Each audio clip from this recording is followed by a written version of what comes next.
Hey everybody, welcome back live at Drew's house, Joppa Afternoon Drive. I hope July's going well. You know how much I love a good music show. Our guest today, a return guest in the house, Marcs.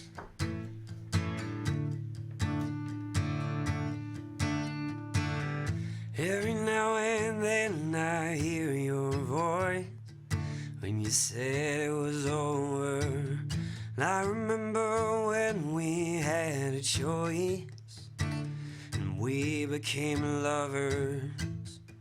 There's a saying that goes, better loved and lost than not at all. Oh, yeah. Come inside, let me tell you what is true. Let me break the news slowly. Take a look around at all of you. You got a knack for controlling. Stop breathing this time. Choking out life, you can't break the fall. Oh, yeah. But I'm caught in the riptide, running out of last time in a low tide. Losing ground on the other side in the riptide of a broke life. Yeah.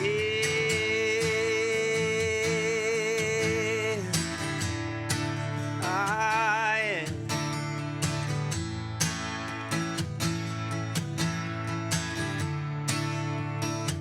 Come on. Up to my knees in harmony. I gotta let go and trust you. To my neck in the salton sea. Running out in the morning breeze. With the darkness calling. Voice spinning round in my head.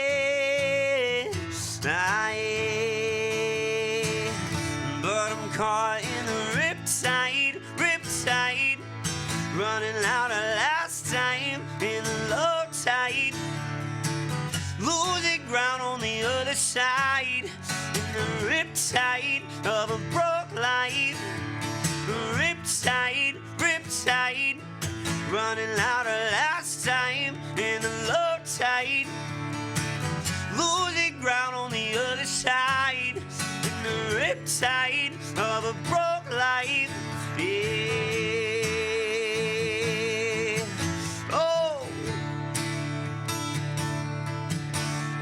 we're losing ground on the other side in the riptide of a broke life.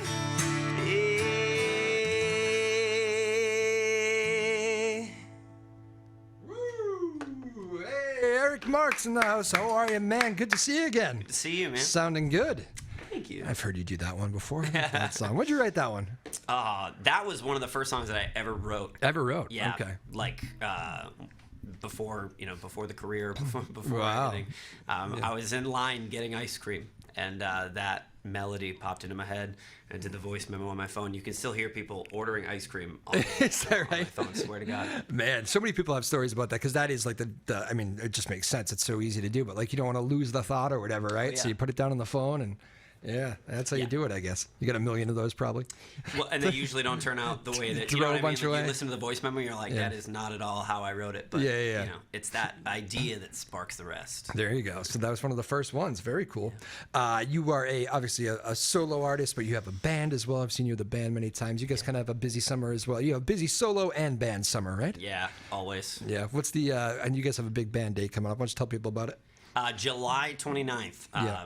I can't wait. We're playing at the Sanctuary in Maynard. Yep. It's a Saturday night. Like, it's just going to be off the wall. Central Mass. Yeah. Yeah. We're playing with another great group called Rolling Nectar.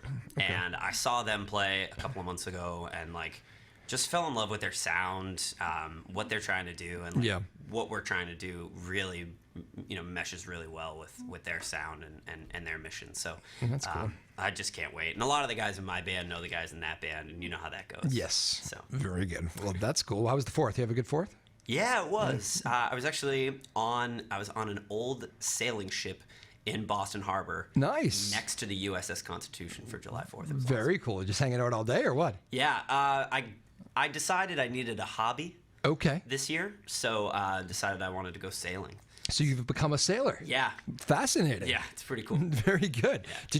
Did you buy a sailboat or what do you do? I found a guy down in Boston who does these Boston Harbor cruises on Okay. like an 18th century sailing ship. It's Okay. like 127 feet long. It's a big boat. Yeah.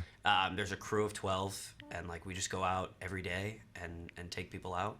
And Wow. I meet a ton of people, and the crew is awesome. And I mean, raising sails, like the main sail is like 2,000 pounds, so we Yeah. get like 8 people to help us haul that thing. It's awesome. It's so Wow. Well, that's fantastic. I did not know you were doing that. Yeah. That's great. So that's a nice way to spend the 4th too. Yeah. Although the weather wasn't great here, right? It wasn't great. Yeah, I was in Maine, but I heard it wasn't perfect here. Summer weather's, guys, I'm going to promise it's better for the rest of the summer. I'm going to guarantee that. I know it tends to be the busy music time for the local musicians around here. It's like everybody's pulling at you. And you're kind of one of those, I always got the sense with you, you're one of those like workaholics. You love to play.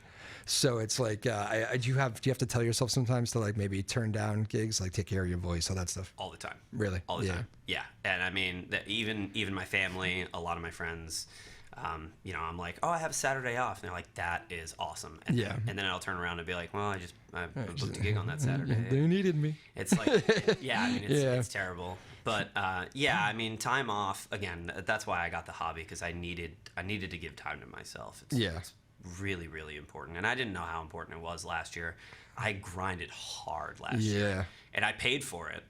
So this year I really was trying to give myself Voice or just physical, sleep, all that stuff? all of that. Yeah. Definitely voice, and I actually am still noticing it now. It takes longer to warm up. It takes longer to cool down. Yeah. So I really have to be careful, because if I want to do this for the next 30 years, Right. I have to be really careful. Yeah. It always amazes me when some of those artists get like, you probably know a million of them, but like some artists' voice gets stronger as they get older. Yeah. And it's like, I mean, a lot of them really, 5 of them just came to mind, but like just, it's strange to me that you can do that for that long and somehow end up in your 60s, 70s and have a stronger voice than you had when you were 20, 30, you know? It's crazy. Yeah. I don't know. I don't wonder what those people are doing, but it's like it's a muscle, right? So it absolutely gets stronger and, Yep. huh, interesting. Have you ever had any like real voice issues? Like, Not really, thank Yeah. goodness. Yeah. You can no, knock like, on that. no like vocal polyps or anything Yeah. like that. But I mean, I do go see the ear, nose, and throat doctor and everything like that. Yeah. Because it is the way that I make my living. It Yes. is really important. So yeah, you don't want to lose that. definitely not. What's the? Is it easier with a band? Because I mean, I know you're the front man for the band too, but does that take a little bit of the weight off when you're out there with them? Does it help sing it? Do you get some help singing there or something? Or Yeah, I mean, it does. When I play solo, I tend to play like 35, 36 songs for a 3-hour set. And when I play with the band, it's a lot of music. It is. Yeah. It is. But with the band, it's only like 30 songs, because we get to stretch it, and I get guitar solos. Yeah. And sometimes my guitar player will sing a tune or two, Yep. which is awesome. And you're right. Like I get to take a second. Just a 3 minutes breather is just huge, right? It's huge. Yeah. It really is. Yeah. 2 more additional sips of water, or whatever it is. Have somebody to banter with, and I can take a second between songs and stuff like that. Yeah. But also, like sometimes when I play with the band, I get a little bit more excited. So Right. I do tend to oversing when I play with You the do. band. So Yeah, it's you kind catch yourself, yeah. It's kind of a trade-off between getting the time and oversinging a little bit. There must be, as much as you get a little bit of a breather too, there's probably like added pressure. Maybe pressure is the wrong word, but like added responsibility of like being the band leader too. Like you're probably just worried about stuff that you wouldn't be, not necessarily your guys. I just mean there's a lot of other parts that go with it, and it's like you're probably just a little bit more aware of things than you would be if it was just you. Yeah. I remember last year we talked the last time I was on the show about our city winery show. Yes, and it was yeah. incredible. Yeah, I remember But that. I remember that whole day. Like we got there, I don't know, 6 hours early. Yeah. We were like hanging out all day. I was go until that show. Like Yeah. when we got there at probably 3:30 in the afternoon, up until the show. I didn't sit down. I didn't take a minute. Yeah. And all of my guys were like, "Look, you need to calm down. Like, we're all good. Everybody's fine. Yeah. Everybody's taking care of everything else." And I definitely do need to calm down. That was good of the band to say that, though. For sure. That's looking out for you. That's why I surround myself with those guys. Yeah, it's funny because that is the one thing that continuously comes up with musicians, right? Is like, especially like some of the guys. I'm thinking of a couple of the older guys I had on here before that have like definitely kind of made it on the Boston scene. They're like probably 60s, like they had a good go of it and very well known and all that stuff. But they're like, what I think today's managers and today's booking people don't understand. People come and see you and they're like, oh, that was such a joyous 2 hours on stage. Like, you guys had the greatest job in the world. And it's like, and it is. Those 2 hours are the greatest job in the world.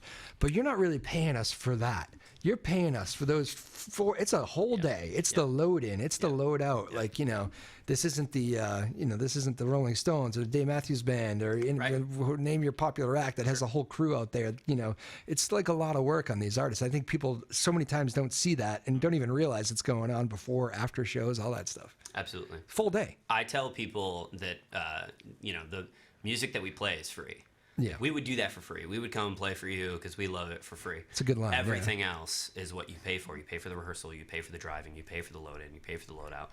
All that other stuff, all the booking that I have to do, that's the stuff that people pay for. Right. Because that's the stuff I don't want to do. Yeah. I would come and play for free, but I can't because I have to do all that other stuff. The music is free. I like that. It's so well said. I don't think anybody's ever put it that way, but I like that. It makes perfect sense. Yeah. I mean, there's just so much that does go into it. But yeah, you're right. And then the people only see like the joyous part of it. Like, they get to see the fun, the payoff. But I guess that's the point of... That's why they call it show business. Ain't no business like show business, right?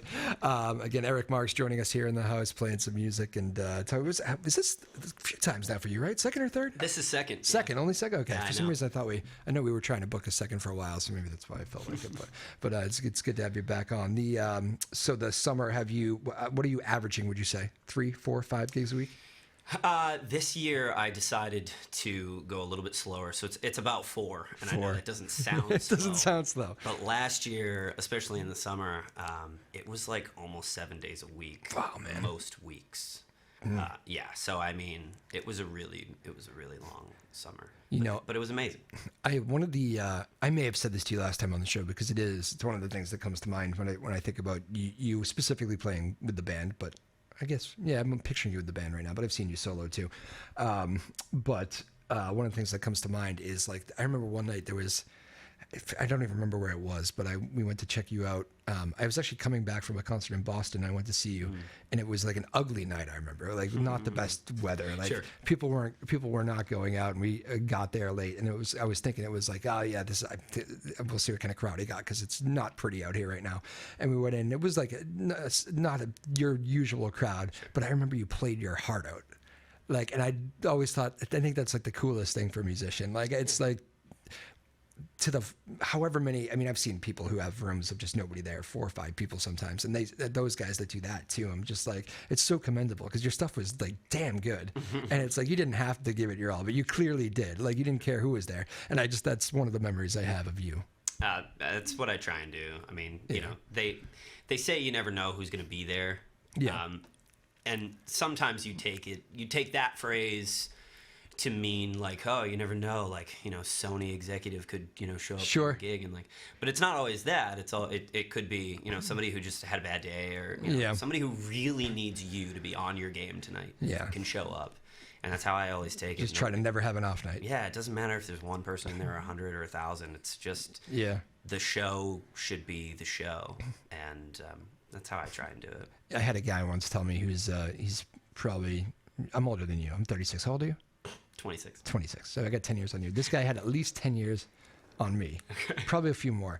And but he had when he was your age, he had probably maybe more like my age, but he had a successful run. He did some opening for like Dave Matthews when like he had a good band when he was younger.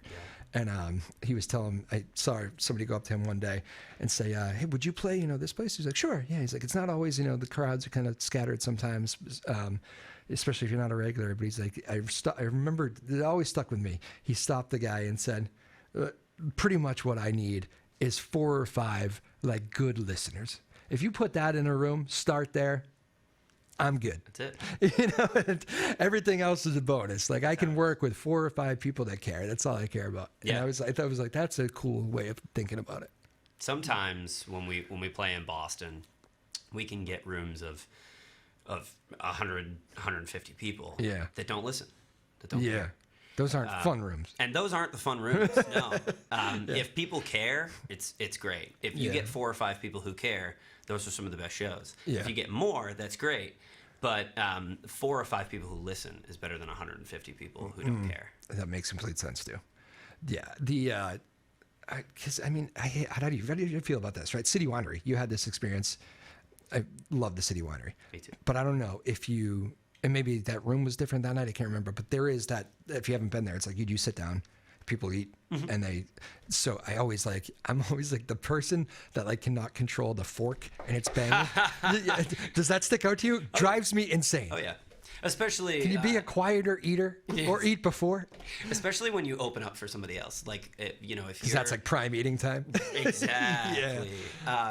Because people aren't there to see you. Like people, when we played at City Winery, everybody was there to see us. And so everybody was very respectful of our time. Sure. But sometimes when you open up for people there, it's like they're not there for you, and it's not that they don't care about you, but they're not there for you. Yeah. So they were planning on having dinner before the show. They spend 35 minutes of your set, eating their dinner and scraping their fork. Oh my God! But, for some reason, and I mean, there's a million places like that. I think the City Winery is the one I go to the most, just because I like it there.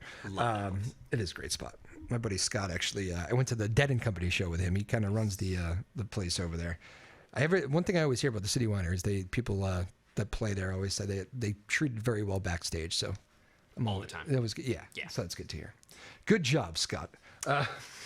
Scott Feldman is his name. Yeah, we went to the Dead and Company show. He's like a deadhead, and I'm not so much of a deadhead. I like a lot of their stuff, but like I'm not. There's people that are really committed. Absolutely. So did you get into them? No, never got into the Grateful Dead. No. Yeah, I guess you have to be kind of shown that lane. For sure. I know I did. Yeah. It's not something I discovered on my own, but good songs. Yeah, but there's deadheads, and it's not me. Who's your favorite artist right now? It's probably a cliche, but Chris Stapleton has been... No wrong thing with that answer, man. He is amazing, isn't he? Amazing. I love his story, too. He must be an inspiration to a lot of, like, you guys, like, because, I mean, there's people, I remember we talked before about how you had to make that tough decision of, like, going to music full-time. Like, that's a tough call for any musician, because it's like, all right, I'm going to drop the steady paycheck and do this thing where...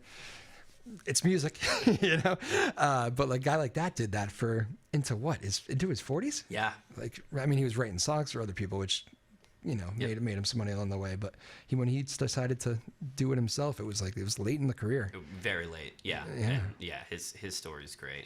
But yeah, I mean, it shows us that, anybody can do it. Yeah. And I mean, that guy, he is not, he's not Harry Styles. He's not like the prettiest guy in the music business. But his voice is just like incredible, and he can go anywhere and just, he can just bring his guitar and fill a room. Like he doesn't need anything showy. Harry Styles hasn't been growing out the big beard yet. Exactly. I'm more of a fan of the Chris Stapleton look. If you didn't guess, but, that is too funny. Again, Eric Marcs in the house here. You got another one for us? Want to keep rolling? Yeah, let's do it. What do you get next? You want to introduce it or just play it? Your call. This song. This is one of my more recent songs. This song's called Ghosts. All right, take it away, Eric Marcs, live at Drew's house, Joppa Afternoon Drive.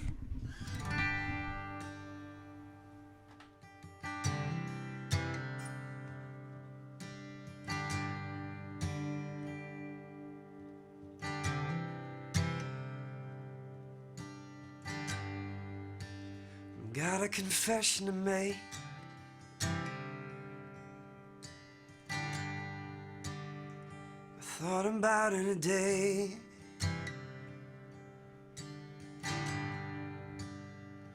It doesn't keep me awake.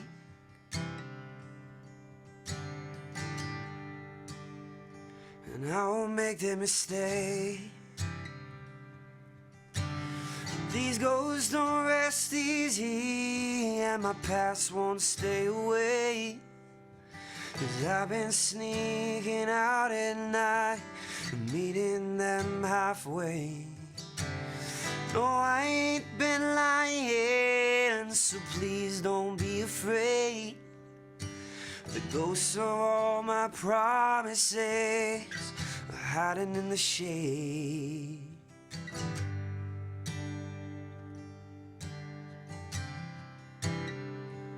hiding in the shade.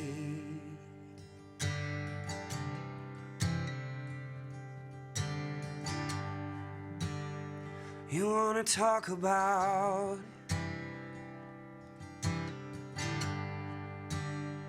the time I went away. You wanna fight about it.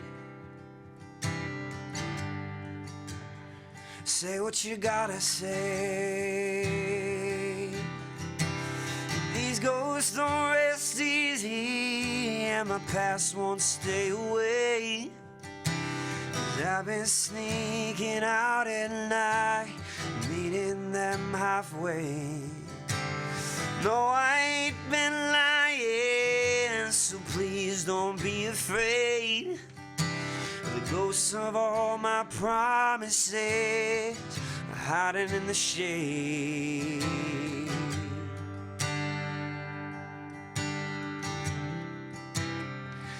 Hiding in the shade.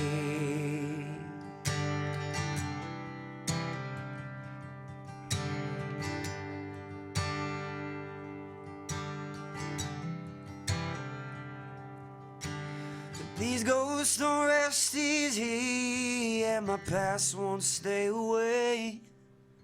'Cause I've been sneaking out at night, meeting them halfway. No, I ain't been lying, so please don't be afraid. The ghosts of all my promises are hiding in the shade.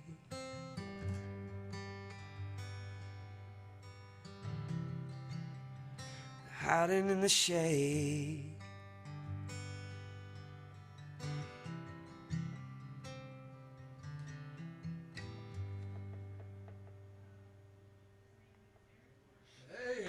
All right, Eric Marcs, live at Drew's House, Joppa Afternoon Drive. That's a pretty little song right there. Yeah. Nice one. Older or newer? Oh, it's new. You introduced it as a new song, right? Yeah. Sorry, my bad. No, that's fine. That's I like that one. It's nice. Sometimes you get lost in it. I did. I got kind of lost. Yeah. It was nice. You know what else happened? I should probably address this. If anybody ever sees this, because we got some different camera angles, and the reason why I'm doing this is because it's kind of just a different thing for social media, and I post these things sometimes. That's why I'm filming. Why did he already has cameras? What's he doing with his phone? That's why I do that sometimes. But you had my photo had the glare kind of coming through nicely. I love that. Yeah, it was pretty nice. I think you're gonna like the way that came out. Sweet. Make sure you get your hands on it. But yes, Eric Marcs with a new one there, Ghosts, the title. You know, Springsteen does a song called Ghosts. Yes. Ryan Montbleu has a song called Ghosts. It's a popular title these days. Is, yeah. Yeah. Those are all kind of new ones too. That's funny. I wonder why that's such a. I think a couple of years ago, it's weird. You know, obviously music speaks its own language. Sure. But I think I realized that a little while ago that like sometimes musicians are on the same wavelength and they're trying to write the same thing. You think there's something to it? I think there might be, and I think that because obviously there's so much talent, especially around here. And I think what sets musicians apart from everybody else is how they say what they're going to say. Yeah. So I think we're all trying to say the same thing, and it's just how we say it is a little bit different. Yeah. And that's what people connect with. Yeah. You know, that actually brings like another story too, because I think there's something to that, and I think especially with the bigger acts, like when you get a big act that you're listening to and you're in so many homes and you get into so many ears, it's like I remember on like Fallon or Kimmel or one of those late night shows one night, they said, what was the title track for? Oh, it was a huge song. It was a Springsteen song that Miley Cyrus also released as a solo, but it was same title, different song. Okay. It was one of Miley's huge ones. Not The Climb. Oh, what was it? It'll hit me. But Fallon said, like, you know, this is Wrecking Ball. Which was actually the title of a Springsteen album, and Miley took it as one of her singles, and did her own version, not a Springsteen version, but she had a different song called Wrecking Ball. And so Bruce, he asked, do you get offended knowing you had the original Wrecking Ball and Miley took it over? And like, of course, he answered it gracefully. He goes, oh, come on, please. It's like, that's great pop album, great song. Yeah. So I don't know. I always thought that was kind of a good answer. But there is something to that. I bet, like a guy like Springsteen, who so many people get to hear, you know, billions around the world, millions around the world. It's like you probably do like hear it, and maybe even subconsciously write a song that maybe just because something stuck with you, even if you don't know you're doing it. Absolutely. I bet that's probably what you mean when you say same wavelength too. Yeah. Interesting. We'll get into the psychology of all this later. Again, it's Eric Marcs in the house. Do you get different? What is the different reward that the band brings? You get a big show coming up in Maynard. Like, do you get like? I don't want to say extra excited because I know you get pumped up for every gig. But is there a different kind of thrill that comes with the band work? Yeah, I think that there's more showmanship that comes with it. There's more space for me to be, the front man rather than have. You're a good front man too. You get around. You bounce around that stage. Oh yeah. Yeah. Well, and that's my favorite part. Yeah. So when I get to focus less on playing, focus a little bit less on singing, and focus a little bit more on just having fun. Yeah. It does bring something different to the table, and that's why I like playing with the band as much as I possibly can. Yeah. But also, they're way more talented than I am, and that's not like derogatory in any way. It's just like I've hired these guys because they're professionals, and this is what they do. And so when you get a whole bunch of really talented guys who serve the music on a stage, it's just special. It's really, really good. It must be cool too, because I mean, I know some of these. I know there's a lot of originals you play when you go out. Like, it must be pretty cool to hear a band give themselves to your songs. Absolutely, and a lot of the time it's a little bit different. Especially the way that I put some of my bands together.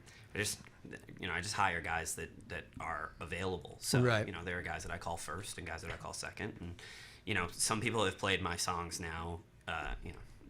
50 times. Yeah. Some of them have never played it before. Right. And so you get these like weird kind of arrangements and these like different sort of feels for everything. And sometimes you'll have an idea for like how your song is going to go. Yeah. And somebody will play it differently, and you're like, oh my god, I love that. That was so. Yeah. Does it ever go the other way? And then it changes. Of course. You have to be like, don't do that again. But I can't say that. Sure you can. It's your song. You do it in a nice way, probably. For sure. Yeah. And usually it happens during rehearsal rather than in the show. Gotcha. But sometimes it does happen in the show. Would you say you're a band leader who likes that kind of like allowing the guys to experiment a little bit? For sure. Yeah. Again, some of the best parts of my songs are all people just riffing a little bit and trying to figure out what works and what doesn't work. That is cool. And sometimes it works really, really well. There are really two different approaches. Like you've probably heard of artists that are very much like, we got it down. This is how we do it. And like they'll rehearse 7,500 times until they get it right. Yep. And then say, now we've got it right. Now we can go and on to the next thing. It's like, Absolutely. no, those people are hard. They can be hard to work with. For sure. Like I think I remember the story. Like Prince wasn't really in that category because Prince would let you go. There would be moments of that, but as far as like strict and being on point, and like if you I remember a story like I know if you were late, he would fine you. I believe that. Yeah, I do too. And who's late for Prince rehearsal anyway? but the other thing would be like he would have these. Everybody would be in a groove, and if he like went to you with a cue or whatever the cue was, and you missed it, it was like unacceptable. Like it was, I don't know. Apparently, he was a very demanding one to work with. I believe that. I mean, for me again, like I feel like I try and surround myself with people who are better than me because that makes my music better. And so I trust the guys that I've surrounded myself with, if there's a missed opportunity, it usually ends up becoming something better. Space is good. So like if I think the solo is going to come up here, and and the guitar player waits for 4 bars, it actually is kind of like you feel like you're building momentum, you're building anticipation instead of just ripping right into a solo. There's a little bit of a moment, and then the magic happens. So I mean, there's cool stuff that happens even in mistakes. Yeah. So. Yeah, I mean, you have to. That's kind of the tell of a good band, right? And nobody's pitching perfect games out there. So it's like, how does the band roll with those? Absolutely. It's weird too because I've seen bands. Like really good musicians too, and like that kind of I always feel like should know better. Some of my friends, I will never call them out, but like some of them I would think would know better. And like sometimes I'll hear mistakes and I'll be like, oh, he handled that well or whatever. Like they've got right through that. Like most of the people here didn't even notice. Like if not paying that keen ear or whatever.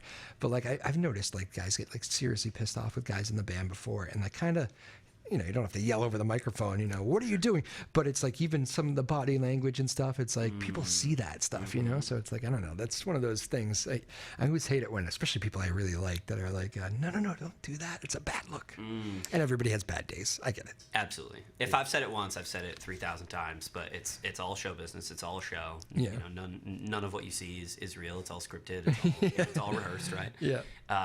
But I think what bothers me, not what bothers me the most, but I think when people stop and they're like, oh, let me restart that song again.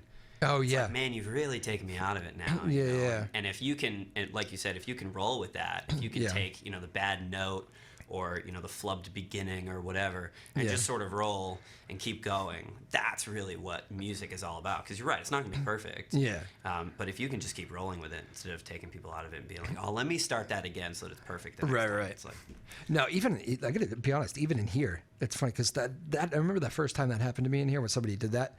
I forgot the words or something. I wanted to restart. Something simple, but it's like they know that this show plays a lot on a loop, and we'll they'll play replays of it. And they let's stop. You guys can cut that later. And I was like, well, no, like you should really play through it. Like because even like whatever people see that here, but it's like. It just could be a good moment for it. Like every time that happens and somebody fights through, they'll come out of it and go, "Yep, definitely forgot the words to the end of that." And then it's usually like really funny, and then because I'm like, "Oh, I didn't even notice," or like, that's exactly right, and which is like usually a good moment for those people. So I always tell people like, I mean, I don't, who cares what I have to say, but it's like always like play through it. I don't know. I forget the words to my own songs all the time. You must, and no one will ever know. Well, because you write. How many songs would you say you've written? Too many. Yeah. I mean, stuff that's made it out. Dozens, hundreds? It's probably hundreds. Yeah. But, stuff that's made it out, it's probably, a couple dozen. Yeah. For every dozen, I would say it's probably 70 songs. You probably hammered through it. Yeah. So you think about all those. And then when you go out, you're playing a lot of covers too, because people like to hear that. So you have to find that balance. So you get all these songs in your head. There's no way you don't forget words. So many, yeah. And I don't use an iPad or anything like that. Like I never have the lyrics in front of me. So they're all the time. That's true. I'd never thought about that with you. Everybody has the iPad these days. Yeah, it's all up here. Yeah. For no reason. That's good for you. Because I will say that can be, I get it. I know what people use an iPad, and like it's needed a lot. Some of these guys that are playing 4 hours. And, for sure. It's like, and the same thing like with the loop. Like the loop stations. Oh, yeah. Like, do you use a loop? I do not. You don't. I didn't think so. Yeah, there is something to that simplicity that I like. Like the loop is good, and again, if you're doing 4 hours, it can give you a little break to do so. But like the iPad and the loop can sometimes be just a little bit too much. Like especially if you're looping everything, or if you're like going to the iPad and like there's I can search for that, and like if there's too much of that, like it just that is distracting, right? For sure. So I don't know. Sometimes I do like the simplicity of just guy, girl with a guitar and just some people love it, banking off the experience, and some people don't. And it's just the simplicity or the other stuff. The other stuff. I mean, the iPad's cool for that sort of thing, like you said. Yep. The loop station's very cool for that sort of thing. Yeah. It's just not my thing, and some people love that, some people don't, and that's like I just love showing up with my acoustic guitar and playing a ton of music for 3 hours, and if I have to do 4 hours, like I've done it before, it gets done. Like my voice is rough at the end of it, and my fingers are rough at the end of it. You've done 5 hours? I've done it once. I don't like doing it. Yeah. Is that with like hopefully a couple breaks? My God. Oh yeah, definitely. Yeah. Yeah. And it wasn't a planned 5 hours. Yeah, like, yes, you maniac. That was the other thing. Like nobody was like, "Hey, come play for 5 hours." It was like we did a 2 hour thing, and then the guy that was supposed to come after me didn't show up. Oh. And so I was able to take like a half an hour break and get myself all ready to go. And then I was like, "All right, I'm going to do another 3 hours right now. Like, let's go." Oh man. It was. That's a long day. Is that one of those things you've kind of I mean, you're in the right to say no to that, right? You're probably, for sure. Yeah. You do feel bad though when nobody shows up. I guess if there's a no-show, you're like. I felt horrible because musicians do pick each other up, right? That's exactly it. Yeah. That's exactly what I was gonna say. Yeah. And I mean, nobody wants to throw each other under the bus and be like, well, that's his fault. Right. I basically was like, oh, that's it's too bad. I think he actually got a fender bender on the way there. Like it wasn't his fault. Oh, you know geez. He didn't like get sick or he didn't like whatever. Yeah. He just his day just couldn't make it. Because you're probably, I mean, chances are you'll need that someday, and you know, so it's like you try to. It's just good business to be. For sure. It's good business to be a good person. How about that? That's my new T-shirt. That's what they say. I'm thinking I would come out with a T-shirt line because I feel like I say things like that, like probably like once per show. Sure. So start making notes and make T-shirts. Let's do it. Yeah. We could do it together. Okay, you want to be in? Yeah, sure. I'll be a partner. Yeah. You had a good one earlier. What was the one I said was a good line? We'll have to go back and watch the show. Yes, exactly. I don't remember. I've teased my own show. We're gonna have to go back and watch that. Yeah. There was something good earlier. Oh man, well this is fun. Hey, if people want to find your stuff, you're good on Instagram. I know. Why don't you tell everybody where to go though? Drop the line on everything. Instagram is at Eric Marcs Music. Yep. I post everything there. Spell it too, because Eric's always the. Yeah, EricMarcs. Okay.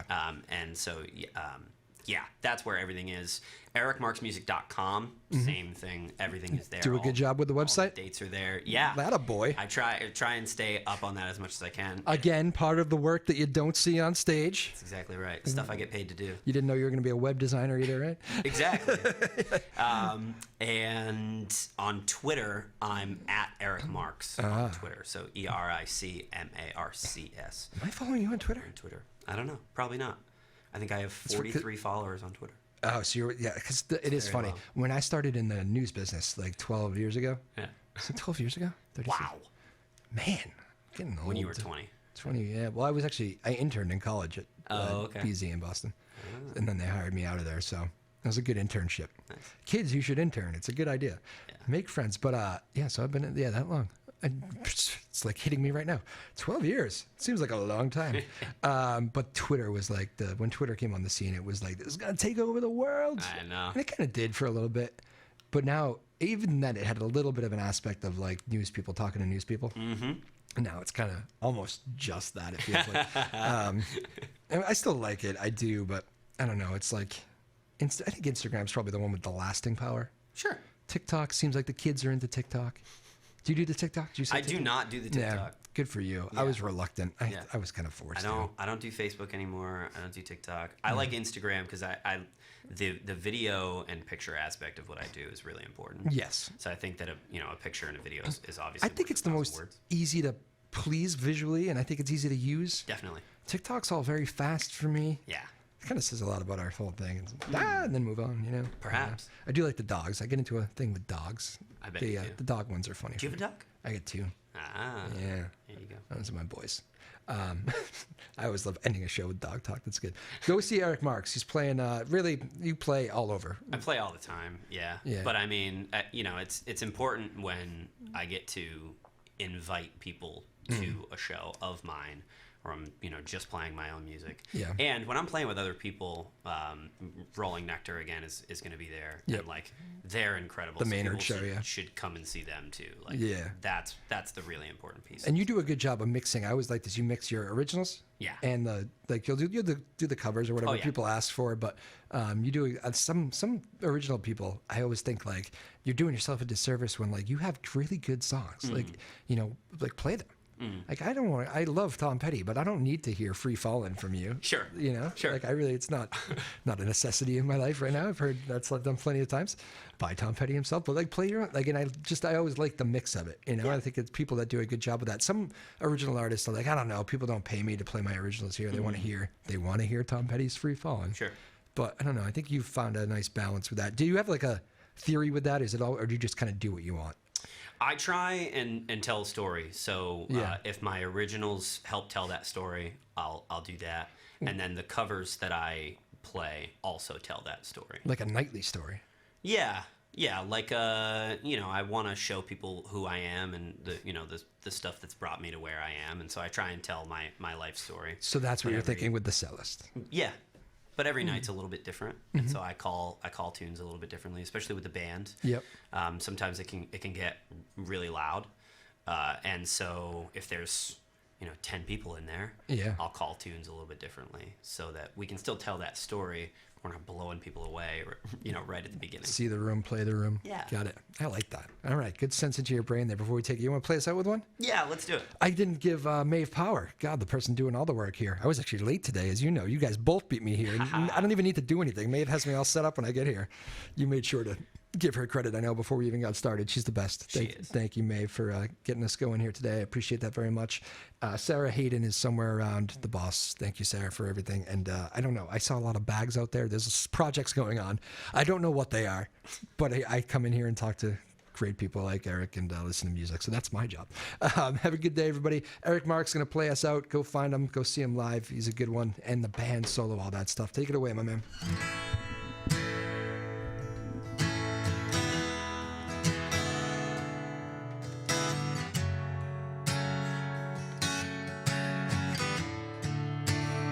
Yeah, come on.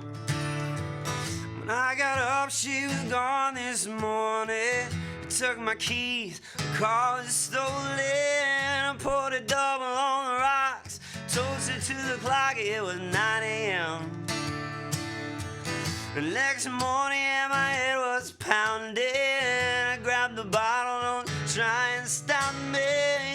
Yeah, she's gone and she got my car, that's why I'm drinking whiskey in the morning. I'm drinking whiskey in the morning. Oh yeah. Come on. Picked up the phone, had nobody to call. My friends are gone except the alcohol.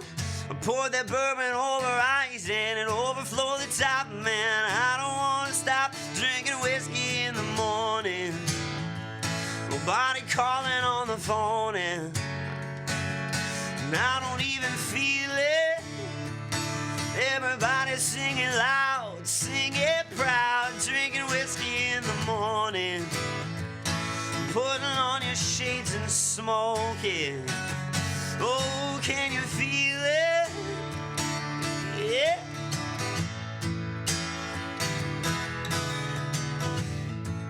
We were talking about the band. There's a little guitar solo here.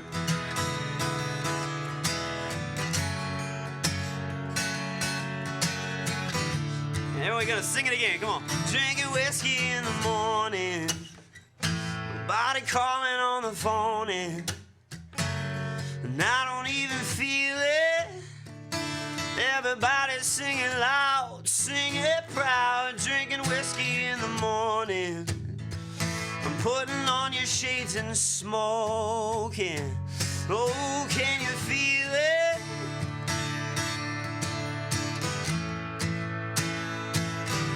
I'm drinking